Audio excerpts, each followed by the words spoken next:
Hi there, I'm Joey. I'm Jacob. And we are watching Star Trek for the first time. Last time on Star Trek, just ableism. Just straight up ableism. And not a good episode at all. Nope.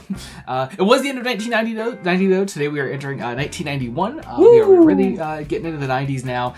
So that's all kinds of fun. We are watching an episode today called Data's Day. Data's Day. I need a fun episode. We've had either just straight up bad episodes, really mixed episodes, really emotional episodes. I can't remember our last genuinely just fun episode, and this sounds fun. So I think the last genuinely fun episode was before the Borg attacked. Yeah, big hopes for fun today. We're gonna see what it's all about. We're gonna get into post-episode thoughts in a second. Be sure to join us then. We're about to watch Data's Day. I guess what else to say but welcome aboard. Welcome aboard. Welcome aboard. Oh my god, what a lovely little episode. I really, really enjoyed this. I'm gonna get my biggest negative out of the way though. My only real negative, which is that the point of the episode being we're seeing everything from Data's perspective. We're seeing a day in the life of Data, and we're seeing an average Star Trek plot from Data's perspective. Yeah. So we have our whole story about Ambassador T'Pel, who's supposedly a Vulcan. Well, I think the idea is that they are a Vulcan that has decided to change sides. Well, no, because they call her a different name and everything. They say that you returned our sister to us at the end. I feel like she's just always been a Romulan, right? Maybe, I don't know. I feel like that's I don't know for sure. Either way. Anyway, but yeah, we have that whole plot, and we're just seeing it from Data's perspective, and I just didn't like that as I didn't like the plot. It just felt like an idiot plot. It was just it was a bit of an idiot plot, but I pointed out that the whole premise of this episode is that this is sort of like you took any random day on the Enterprise. Mm-hmm. You just chose a slightly more exciting day because Data is being a father to a bride, so to speak. Mm-hmm. So it's a little more exciting for Data personally. Mm-hmm. But this is otherwise a normal day on the Enterprise. Yeah. This means even when the camera isn't actually on the Enterprise, random bullshit plot lines are still happening. Shit's just always happening. Yeah. So it felt like an idiot plot. It felt like Data could have easily brought up the whole oh yeah, she randomly asked me about the ship's defenses. That was a little fucking weird. Data finds it weird in the moment and never brings it up to the only reason he doesn't bring it up is because of the way that scene is explicitly the explicit language in that scene. Yeah. Because the explicit language is she's like, what's the defenses? And he's like, well, I can tell you, but the moment you finalize that request, I have to go tell the captain. Yeah. And she's like, oh, well, I'm just not going to finalize the request. Yeah. And then Data's like, oh, okay, cool, see you later. And then so because this is not the actual main plot of the episode, it's just the main plot to a Star Trek episode that is not the main plot of the episode, the plot just kind of has to resolve itself with the Enterprise getting got. They're just like, man, I guess you fucking got us, and they just go away. with Riker's weird line about a bear. Yeah. But yeah, so that was that. Otherwise, I loved everything else about this episode. Absolutely loved this. Huge day for Chief Miles O'Brien fans. Huge day. AKA us. Us and a number of other people, presumably. Yeah.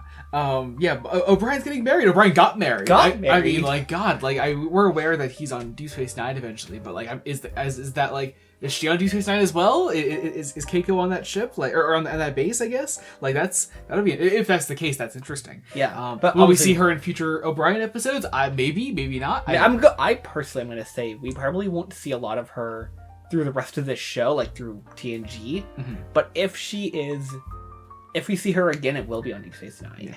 But that is just my guess. Oh, I did totally forget to mention. This does appear in one of our lists. Sorry. Oh, it does? Sorry.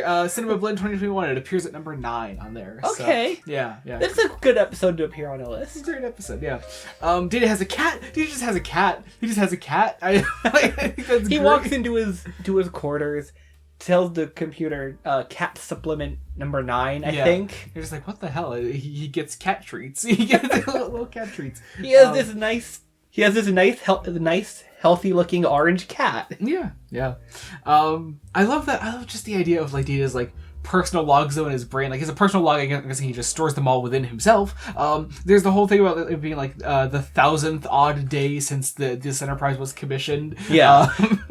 Data tracks every day by really weird metrics. Yeah. You there was a great little call out of what is it? The Hindus, the Hindu Festival of Lights. Hindu Festival of Lights. Data lays out all of the random things that are happening. Which allowed you to put a regular date onto the episode. I did! The Hindu Festival of Lights as of the year of recording this is mid-October. Yeah. And that date changes based on like solstices and stuff. Uh-huh. So I was like, man, that means, but it's never really varies outside of October based off of my really quick look on it while watching the episode. Mm-hmm. And I was like, that's a really interesting call out that I can go, wait a minute, I know when this takes place roughly in real life. Yeah. Also, Data is writing back to Maddox, the bad guy from The Measure of a Man, who, of course, I guess is not the bad guy by the end of that episode. But I like the idea that they kind of kept in contact, and that Data is they have this sort of amiable relationship. I enjoy that.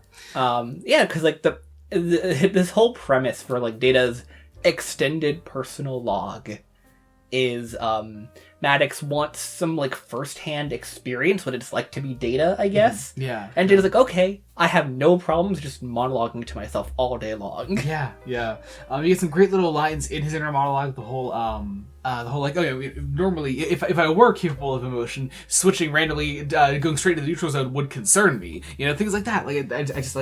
I think the way that Data's inner monologue is written is very smart. Of course, the last line is brilliant. I love that so much. The episode also ends with literally the Balance of Terror wedding scene, but at the end of the episode, so our characters can't die. We're not killing off Chief Miles O'Brien. I know that. I guarantee you that we'll never do that, right? Right, Star Trek? Right, Star Trek? I'm looking at the mic.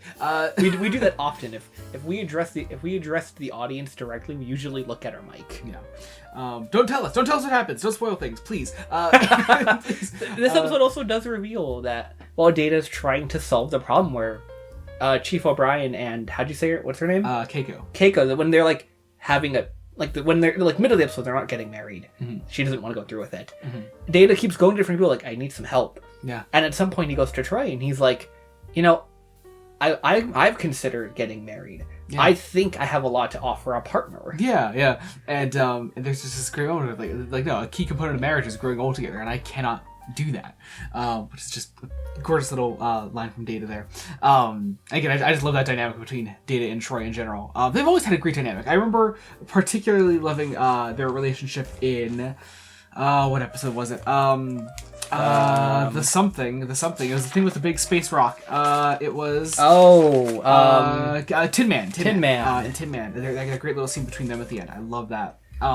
They've always had a great relationship, and I like the Data's inner monologue acknowledges that their particular roles on the Enterprise and literally who they are as people have put them at odds. Yeah, really, they do care about each other a lot. I really like that. Data cannot read her because she is very emotional. Literally, she reads emotions, and Data doesn't carry them on a chemical level that she reads. Yeah, and therefore they are probably always super honest with each other because they cannot read each other very well. Yeah. Although then again, Data is always honest with everybody. So God, it's so great this episode gave Troy actually good things to do.